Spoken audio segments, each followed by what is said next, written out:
और वहीं छत्तीसगढ़ विधानसभा में वित्त मंत्री ओपी चौधरी ने 1,62,100 करोड़ का बजट पेश किया है। बजट पर उप मुख्यमंत्री विजय शर्मा ने कहा कि इसे लागू करने के लिए गति की आवश्यकता है।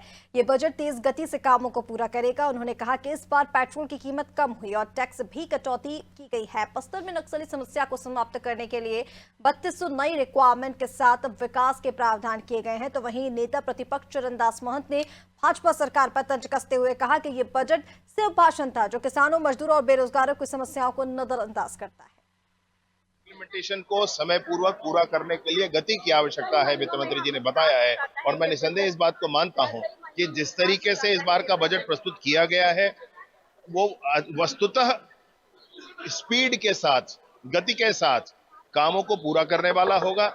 इस बार के बजट में आप देखेंगे पेट्रोल का भी रेट कम हुआ है। बजट में आप देखेंगे तो टैक्सेस भी कुछ कम हुए हैं। उसके बावजूद आप देखेंगे कि 22,000 करोड़ से लेकर के जो पूंजीगत व्यय है वो 26,000 करोड़ रुपया हुआ है।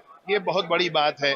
18% से ऊपर अगर पूंजीगत व्यय आप बढ़ाते हैं तो आप में साहस होना चाहिए कि आप टैक्स को भी उस समय कम कर सकें। देखिए, मैं तो आप सभी साथियों को बधाई देता हूँ कि आपके अलावा किसी को कुछ नहीं किया।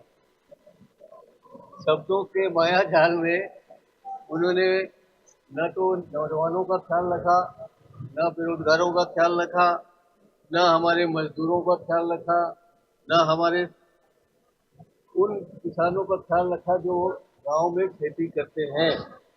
उनने कोई विजन उनके लिए नहीं दिया है।